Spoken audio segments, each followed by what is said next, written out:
الحمد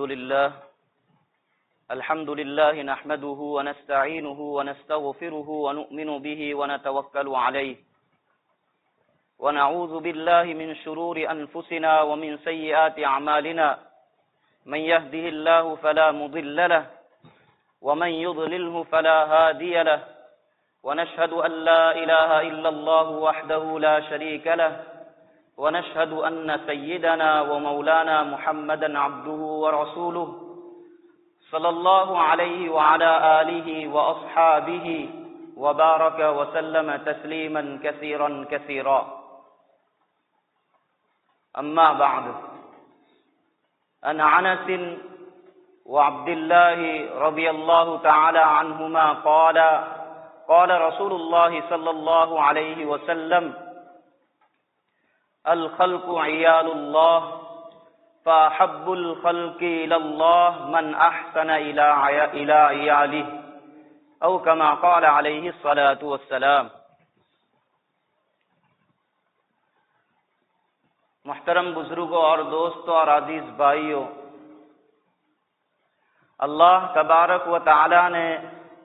ہر چیز کے کمال کو اس کے اوصاف کے اعتبار سے مختلف بنایا ہے۔ پتھر کا کمال اس کے وصف کے اعتبار سے یہ ہے کہ وہ سخت اور مضبوط اور ٹھوس ہو، لیکن ریشم کا کمال یہ ہے کہ وہ نرم اور ملائم ہو۔ آگ کا کمال یہ ہے کہ وہ گرم ہو، جلانے کی صلاحیت رکھتی ہو۔ اسی طرح برف کا کمال یہ ہے کہ وہ ٹھنڈا ہو۔ اسی طرح انسان کا کمال یہ ہے کہ اس میں اللہ تبارک و تعالی کی عبادت، رسول اللہ صلی اللہ علیہ وسلم کی اطاعت اور مخلوق کی خدمت کا جذبہ، حوصلہ اور اہتمام ہو۔ یہ انسان کے کامل ہونے کی، کامیاب ہونے کی علامت ہے۔ اور غور کرنے سے قرآن اور حدیث کی تعلیمات کا خلاصہ اور لب لباب بھی یہی معلوم ہوتا ہے کہ عبادت صرف اللہ کی ہوں گی، اطاعت نبی کریم صلی اللہ علیہ وسلم کی جائیں گی اور مخلوق کی خدمت کی جائیں گی۔ یہ تیسری چیز یعنی خدمت کے متعلق میں آپ کے سامنے کچھ باتیں عرض کرنا چاہتا ہوں۔ حضرت انس اور حضرت عبداللہ رضی اللہ تعالی عنہما فرماتے ہیں کہ رسول اللہ صلی اللہ علیہ وسلم نے ارشاد فرمایا کہ مخلوق اللہ کا کنبہ ہے، اللہ کی عیال ہے، اور لوگوں میں سے اللہ کو سب سے زیادہ پسند اور اللہ کا پسندیدہ شخص وہ ہے جو اللہ کی مخلوق کے ساتھ بھلائی کا، حسن اخلاق کا معاملہ کرے۔ پہلے تو یہ بات جاننی ہے کہ خدمت کسے کہتے ہیں۔ خدمت یہ عربی زبان کا لفظ ہے جس کا مطلب ہے کہ اللہ کی رضا اور خوشنودی کے خاطر اللہ کی مخلوق، چاہے انسان ہو یا حیوان ہو، اس کی دینی اور دنیاوی ضروریات کو پورا کرنا، اس کی دینی اور دنیاوی ضروریات کے اندر کام آنا، ہاتھ بٹانا، مدد کرنا۔ یہ مطلب بہت ہی وسیع اور کشادہ ہے۔ اس کے اندر مالی تعاون کی تمام شکلیں اور جسمانی تعاون کی تمام صورتیں داخل ہے۔ اور خدمت یہ کوئی صرف دنیاوی عمل نہیں ہے،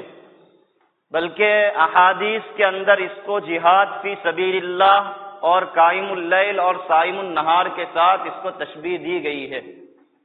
حضرت ابو ہریرہ رضی اللہ تعالی عنہ کی روایت ہے، وہ فرماتے ہیں کہ قال رسول اللہ صلی اللہ علیہ وسلم الساعی علی الارملۃ والمسکین کالساعی فی سبیل اللہ، کہ کسی بیوہ اور ضرورت مند عورت کی اور مسکین کی حاجت پوری کرنے والا، اپنے آپ کو ان کے خاطر کھپانے والا، ان کے خاطر جد و جہد کرنے والا اور ان کی ضروریات کے اندر دوڑ دھوپ کرنے والا مجاہد فی سبیل اللہ کے مانند ہے۔ یعنی جو ثواب اللہ تبارک و تعالی اللہ کے راستے میں کوشش کرنے والے کو عطا فرماتے ہیں، وہی ثواب خدمت گزار کو بھی اللہ تبارک و تعالی عطا فرمایا کرتے ہیں۔ اسی طرح آگے حضرت ابو ہریرہ رضی اللہ تعالی عنہ فرماتے ہیں کہ میرا گمان ہے کہ آپ صلی اللہ علیہ وسلم نے آگے ارشاد فرمایا تھا کہ وہ قائم اللیل اور صائم النہار کی طرح ہے، یعنی جو بندوں کی خدمت کرتا ہے اللہ کی رضا کے خاطر، وہ ثواب کے اندر، اجر و ثواب میں اس شخص کے مانند ہے جو رات بھر جاگ کر اللہ کی عبادت کرتا ہے اور دن بھر روزے رکھتا رہتا ہے۔ اس کے متعلق کتاب الکبائر للذہبی کے حوالے سے رسالہ ماہنامہ محمود کے اندر ایک واقعہ نقل کیا گیا ہے کہ حضرت علی رضی اللہ تعالی عنہ کے اولاد میں سے ایک خاندان شہر بلخ کے اندر آباد تھا۔ اس کا جو ذمہ دار شخص تھا اس کا انتقال ہو گیا اور وہ خاندان اب روزی روٹی کے اعتبار سے مجبور ہو گیا، مفلس اور مسکین بن گیا۔ تو اس کی جو عورت تھی بیوہ، اس نے یہ ارادہ کیا کہ اس شہر کو چھوڑ کر سمرقند جایا جائے تاکہ وہاں پر ہماری کچھ ضروریات آسانی کے ساتھ پوری ہو جایا کرے۔ تو وہ علوی عورت جو تھی وہ اپنے بچوں کے ساتھ سمرقند حاضر ہوئی اور وہاں کی ایک غیر آباد مسجد میں اپنے یتیم بچوں بچیوں کو ٹھہرایا اور نان نفقہ کی تلاش کے اندر شہر کے اندر نکلی۔ اس کو ایک دیندار مسلمان ملا، اس نے اسے اپنے حالات سنائے اور روزی روٹی اور کپڑے کے متعلق کچھ سوال کیا۔ تو دیندار شخص اس کے اوپر دلیل اور گواہ مانگ لے گا کہ بتاؤ کہ آپ علوی ہو، آپ حاجت مند ہو، آپ بیوہ ہو۔ وہ عورت چونکہ اس شہر کے اندر نہیں تھی، کوئی اس کو پہچانتا نہیں تھا، تو گواہ پیش کرنے سے، پروف لانے سے وہ عاجز آ گئی اور آگے چل پڑی۔ تو اس کا سابقہ، اس کی ملاقات ایک مجوسی آتش پرست سے ہوئی، اس سے بھی اس نے یہی بات کہی۔ تو اس نے کوئی گواہ اور دلیل مانگے بغیر ہی گھر والوں کو حکم دیا کہ اس کے کھانے پینے کا عزت کے ساتھ پورا انتظام کیا جائے اور عزت والی جگہ پر اس کو ٹھہرایا جائے، اور جب تک اس کی ضروریات پوری نہ ہو جائے اپنے گھر پر ہی اسے رکھا جائے، اس کی مہمان نوازی کی جائے۔ یہ واقعہ ہونے کو ہو گیا۔ رات کو اس دیندار شخص نے خواب دیکھا جو بڑا ہی عجیب و غریب تھا۔ خواب میں وہ دیکھتا ہے کہ قیامت کا دن قائم ہے اور نبی کریم صلی اللہ علیہ وسلم وہاں پر موجود ہے، اور آپ کے قریب ایک جنت کا بہت ہی خوبصورت سبز رنگ کا محل ہے۔ اس نے پوچھا کہ اللہ کے رسول صلی اللہ علیہ وسلم یہ محل کس کا ہے؟ تو آپ صلی اللہ علیہ وسلم نے ارشاد فرمایا کہ ایک مسلمان موحد کا ہے۔ تو اس نے کہا کہ کیا میں مسلمان اور موحد نہیں ہوں؟ تو اللہ کے رسول نے کہا کیا گواہ کون ہے کہ آپ مسلمان اور موحد ہو،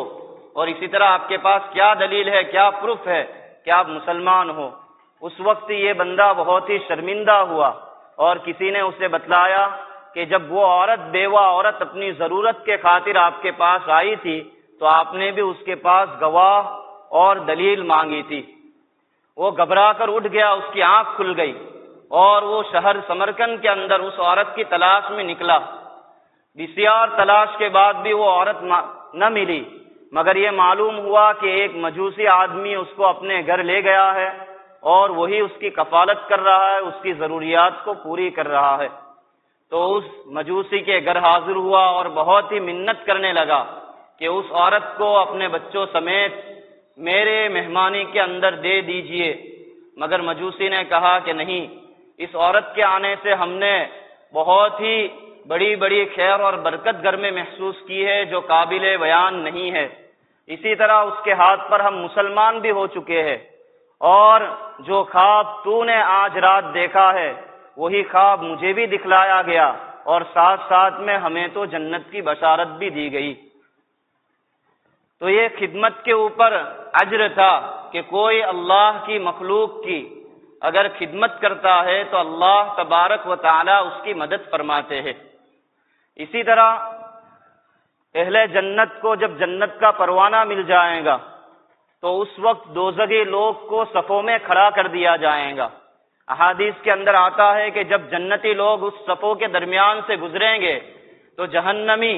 جو ان کو پہچانتے ہوں گے اس میں سے ایک شخص کو دیکھ کر کہیں گے کہ اے فلاں تو مجھے جانتا ہے کہ میں نے ایک موقع پر تجھے سیراب کیا تھا، تجھے شربت اور پانی پلایا تھا۔ اسی طرح بعض کہیں گے کہ آپ مجھے جانتے ہو، ہم نے آپ کو وضو کے لیے پانی پیش کیا تھا۔ تو جنتی اس خدمت کے عوض ان لوگوں کی سفارش کریں گے اور اللہ تبارک و تعالی ان جنتیوں کی سفارش کے اوپر ان اہل دوزخ کو جنت کا پروانہ عطا فرمائیں گے۔ تو ایک ادنا سی خدمت بھی کوئی اللہ کی مخلوق کی کرتا ہے تو اللہ تبارک و تعالی اس کی وجہ سے بھی جنت عطا فرما دیا کرتے ہیں۔ اسی طرح مشکات کی شرح مرکات کے اندر اللہ کے جو صفاتی نام ہے اس میں سے شکور کے تحت صاحب مشکات نے ایک واقعہ نقل کیا ہے کہ ایک شخص کا انتقال ہو گیا۔ انتقال کے بعد کسی نے خواب میں دیکھا تو اسے دریافت کیا کہ آپ کے ساتھ کیا گزری، کیا معاملہ ہوا؟ تو وہ شخص کہنے لگا کہ میرے ساتھ معاملہ تو یہ ہوا کہ جب میرے اعمال تولے گئے تو برائیوں کا پلڑا جو تھا وہ جھک گیا، میں بہت ہی پریشان اور شرمندہ ہوا۔ اتنے میں ایک تھیلی میری نیکیوں کے پلڑے میں داخل کی گئی، ڈالی گئی، جس کی وجہ سے وہ پلڑا بھاری ہو گیا اور جھک گیا اور میں خوش ہو گیا۔ جب میں نے بعد میں فرشتوں سے اس کے متعلق سوال کیا تو انہوں نے بتلایا کہ فلاں میت کی قبر کے اوپر اس کے دفناتے وقت جو تو نے ایک مٹھی مٹی ڈالی تھی، یہ وہی مٹی اس تھیلی کے اندر ہے، اور اللہ تبارک و تعالیٰ نے اس مٹی ڈالنے کے عمل کی وجہ سے تیری مغفرت فرما دی۔ تو ہم نے کسی مردے کی، وہ بھی ایک اللہ کی مخلوق ہے، اس کی قبر پر بھی الثواب کی نیت سے، اللہ کی عبادت کی غرض سے ایک مٹھی مٹی ہی صرف ڈال دی تو اللہ تبارک و تعالیٰ اتنی سی خدمت پر بھی بندوں کی مغفرت فرما دیا کرتے ہیں۔ اسی طرح نبی کریم صلی اللہ علیہ وسلم کا ارشاد ہے، من نفس عن مؤمن کربتا من کرب الدنیا نفس اللہ علیہ من کربت فی یوم القیامہ او کما قال علیہ الصلاۃ والسلام، کہ جو بندہ مومن کی حاجت روائی، ضرورت پوری کرنے میں لگا رہتا ہے، دنیاوی پریشانیوں کو اس سے دور کرتا ہے، چاہے وہ معمولی سی بھی پریشانی ہو، اللہ تبارک و تعالیٰ اس کو قیامت کے اندر اس کی بڑی بڑی پریشانیوں کو اس خدمت کی وجہ سے دور فرما دیں گے۔ اسی طرح نبی کریم صلی اللہ علیہ وسلم آگے فرماتے ہیں کہ جو کسی کے بوجھ کو ہلکا کرتا ہے، اس کے لیے آسانی پیدا کرتا ہے، اللہ تبارک و تعالیٰ دنیا اور آخرت میں اس کے لیے آسانیاں پیدا فرماتے ہیں۔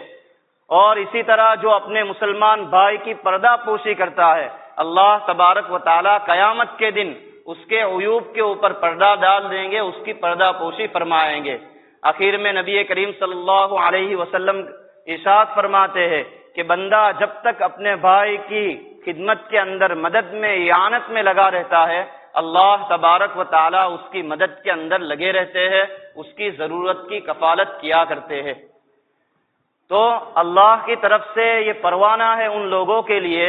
جو اللہ کی مخلوق کی خدمت کرتے ہیں، مدد کرتے ہیں، کہ اللہ تبارک و تعالیٰ ان کی مدد فرماتے ہیں، ان کی ضروریات کو پورا فرماتے ہیں۔ یہاں پر ہم اللہ کے بندوں کی پردہ پوشی فرمائیں گے، چاہے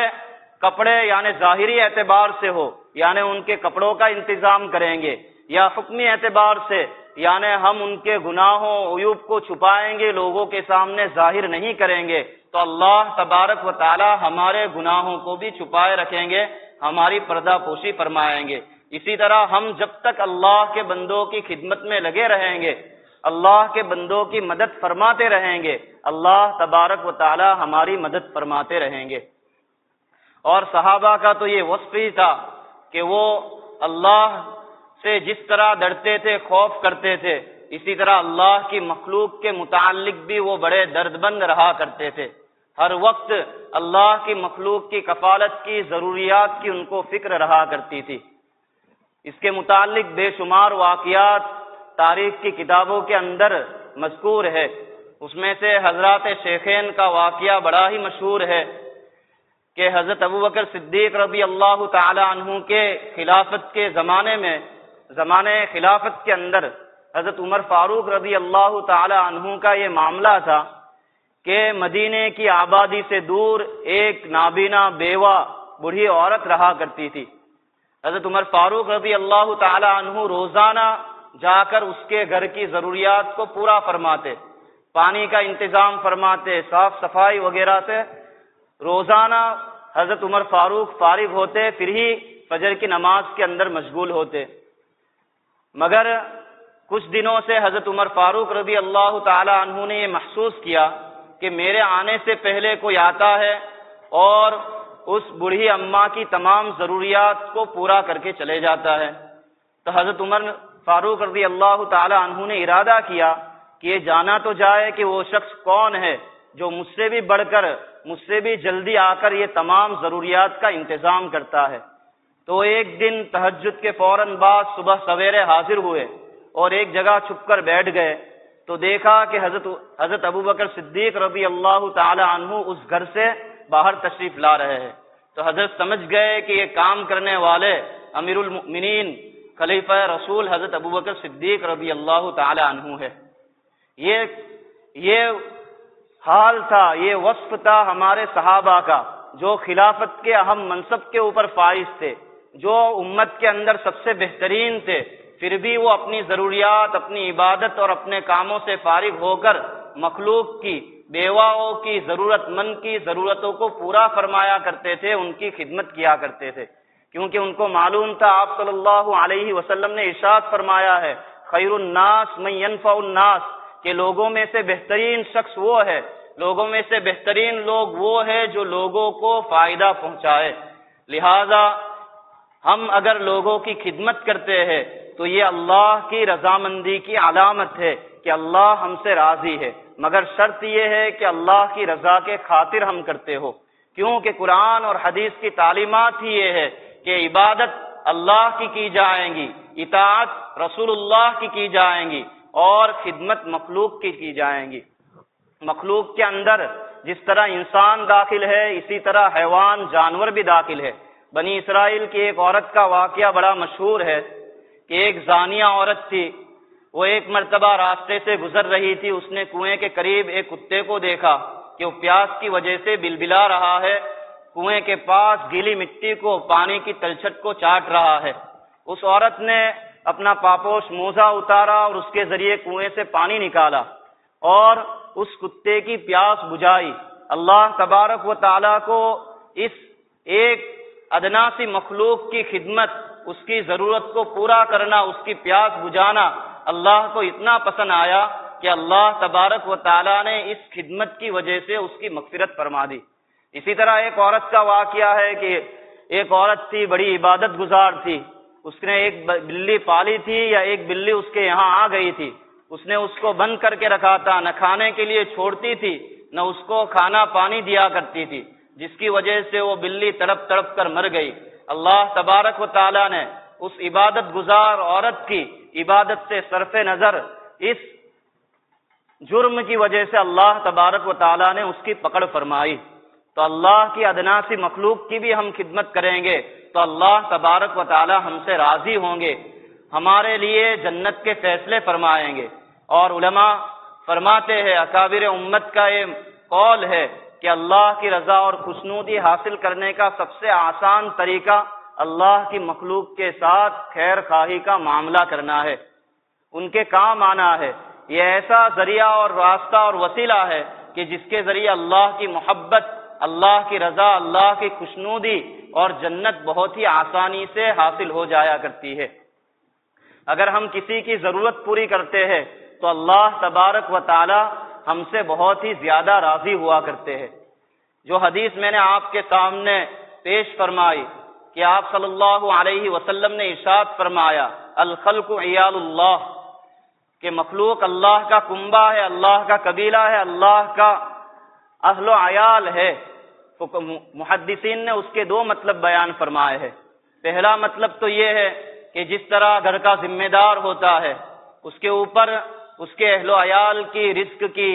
کھانے پینے کی، کپڑے لتے کی، رہائش کی تمام ذمہ داری ہوا کرتی ہے، اسی طرح اللہ کے اوپر اپنی مخلوق کے رزق کی، کھانے پینے کی ذمہ داری ہے۔ اس لیے اللہ نے الخلق عیال اللہ، عیال سے مخلوق کو تعبیر فرمایا، کیونکہ اللہ تبارک و تعالیٰ خود فرماتے ہیں الحمدللہ رب العالمین، کہ تمام تعریفیں اس اللہ کے لیے ہے جو عالمین کا پالن ہار ہے، کارساز ہے، رب ہے۔ اور رب کا معنی، پروردگار کا معنی بھی یہی ہے کہ جو ان کی تمام ضروریات کو پورا کرتا ہو۔ اللہ تبارک و تعالیٰ نے ایسا نہیں فرمایا الحمدللہ رب المؤمنین، رب المسلمین، رب المتقین، کہ اللہ صرف مسلمانوں کا، مؤمنین کا اور متقیوں کا رب نہیں ہے، بلکہ عالم کے اندر جتنی بھی چیز ہے، چاہے ہم اس کو جانتے ہو یا نہ جانتے ہو، تمام کا پیدا کرنے والا، تمام کا پالن ہار اللہ تبارک و تعالی ہے۔ اسی طرح اس کا دوسرا مطلب محدثین نے یہ بیان فرمایا ہے کہ جس طرح اپنے اہل و عیال سے، گھر کے ذمہ دار کو، والد کو، والدہ کو محبت ہوا کرتی ہے، اسی طرح اللہ کو اپنی مخلوق سے محبت ہے۔ لہذا جو شخص اللہ کی مخلوق کی خدمت کرے گا، اللہ تبارک و تعالی اس سے محبت فرمائیں گے، اس کی ضروریات کو غیب سے پورا فرمائیں گے، اس کی کفالت فرمائیں گے۔ لہذا ہمارے لیے بھی اس وقت یہی ضرورت ہے کہ ہم اس سلسلے میں توجہ دیں۔ بہت سے مسلمان، اسی طرح غیر مسلم بھائی اس وقت قسم پرسی کے عالم کے اندر ہے۔ لوگوں کے پاس رات گزارنے کے لیے گھروں کا انتظام نہیں، کھانے پینے کا انتظام نہیں، لوگ مسافر ہے تو وہ گھر نہیں جا سکتے، اسی جگہ پر اپنی منزل کے اوپر پہنچنے سے عاجز ہے، ٹھہرے ہوئے ہیں۔ اور بہت سی اللہ کی مخلوق وہ بھی بلبلا رہی ہے، ادھر سے ادھر بھٹک رہی ہے، گھوم رہی ہے، اپنے گھونسلے کی، اپنے ٹھکانے کی تلاش کے اندر۔ تو ہم اس موقع کو غنیمت جانیں، اس موقع کو سعادت اور اللہ کی طرف سے ہماری کامیابی کا، کامرانی کا اور موقع سمجھے، اور ہم سے جتنی بھی اللہ کی مخلوق کی خدمت ہو سکے اس کو کرنے کی کوشش کرے۔ اس سے ہم ذرہ برابر بھی پیچھے نہ ہٹے۔ جو بے گھر ہے ان کے لیے گھروں کا انتظام کرے، جن کے لیے رات گزارنے کا انتظام نہیں، ہمارے پاس اگر گھر کے اندر گنجائش ہے تو شریعت کے مطابق ان کے لیے رہنے کا انتظام کرے۔ ہم ان کے کھانے کا انتظام کر سکتے ہیں تو ان کے لیے کھانے پانی کا، کپڑے لتے کا انتظام کرے۔ بہت سے ایسے لوگ ہیں کہ اس وقت وہ اپنے کاروبار پر جا نہیں سکتے اور ان کا روزانہ کا خرچہ روزانہ کی کمائی سے ہی نکلتا ہے، ان کی ضروریات روزانہ کی کمائی سے پوری ہوتی ہے۔ تو چاہے ان کا گھر پانی کے اندر غرق نہیں، ڈوبا ہوا نہیں، پھر بھی ان کے گھر پر چولہے جلے نہیں یا جلانے کی ان کے پاس کوئی صورت نہیں ہے، تو ان کی بھی ہم اپنے اعتبار سے خدمت کرنے کی کوشش کریں۔ اس موقع کو غنیمت جانیں۔ جو لوگ اللہ کے مہمان ہیں، رسول اللہ صلی اللہ علیہ وسلم کے مہمان ہیں، بہت سے مدارس کے اندر وہ طلبہ موجود ہے جو امت کی امانت ہے، وہ اگرچہ ان کے پاس اسباب تو موجود ہے، پیسے ہے، رہنے کے لیے جگہ ہے، مگر لوگوں سے ان کا واسطہ ٹوٹ چکا ہے، مدد وہاں تک پہنچانے کے لیے کوئی نہیں ہے، تو ہم ان لوگوں تک بھی مدد پہنچائے، ان کی ذمہ داری بھی ہم اپنے سر لے۔ تو جتنا بھی ہم سے ہو سکے اللہ کی مخلوق کی، اسی طرح مسلمانوں کی، اسی طرح غیر مسلموں کی مدد کی ہم کوشش کریں۔ اگر ہم چاہتے ہیں اللہ ہم سے محبت کرے، اللہ ہماری ضروریات کو پورا کرے، تو اللہ کی طرف متوجہ ہو، استغفار کرے اور لوگوں کی خدمت کرے۔ اور اس وقت دیکھا یہ جاتا ہے کہ لوگوں کو فرصت ملتی ہے تو غفلت بھی طاری ہوتی ہے، لوگ موبائل کے اندر مشغول رہتے ہیں اور اس طرف توجہ نہیں دیتے۔ یہ موقع اللہ کی طرف متوجہ ہونے کا ہے، موبائل کی طرف اور خرافات کے اندر متوجہ ہونے کا، اس کے اندر لگنے کا نہیں ہے۔ تو اللہ کی طرف متوجہ ہو اور استغفار کی کثرت کرے، نمازوں کی پابندی کرے اور دعا بھی کرے کہ اللہ تبارک و تعالی اس حالات کو جلد سے جلد ہم سے دور فرمائے اور عافیت کا اور خیر کا معاملہ فرمائے، اور جتنی بھی کوشش اور محنت ہو سکے لوگوں کے متعلق کرے۔ اللہ تبارک و تعالیٰ نے ہمیں طاقت دی ہے تو ہماری طاقت کا صحیح استعمال کرے، لوگوں کے سامان ہٹانے کے اندر، ان کی ضروریات کے اندر، ان کی خدمت کے اندر جتنی کوشش کی جا سکے اتنی کرے۔ اور اسی طرح اللہ تعالیٰ نے مال اور دولت ہم کو دے رکھا ہے تو اپنے مال سے فائدہ پہنچائے۔ اللہ نے عہدہ دے رکھا ہے، کوئی منصب دے رکھا ہے، جائیداد اور پراپرٹی دے رکھی ہے، تو جو بھی صورت ہو اللہ تبارک و تعالیٰ نے اپنے بندوں کو کسی نہ کسی صلاحیت اور نعمت سے نوازا ہی ہے، تو یہ بہترین موقع ہے اللہ کی رضا اور جنت کو حاصل کرنے کا۔ ہم اس سے غافل نہ ہوں بلکہ خدمت کرے اور اللہ کی رضا کو حاصل کرے۔ اللہ تبارک و تعالیٰ لوگوں کی مدد فرمائے اور مدد کرنے والوں کی بھی مدد فرمائے، اور اللہ تبارک و تعالیٰ ہم سے راضی ہو جائے اور ہمارے اوپر خیر کے، عافیت کے اور بھلائی کے فیصلے فرمائے۔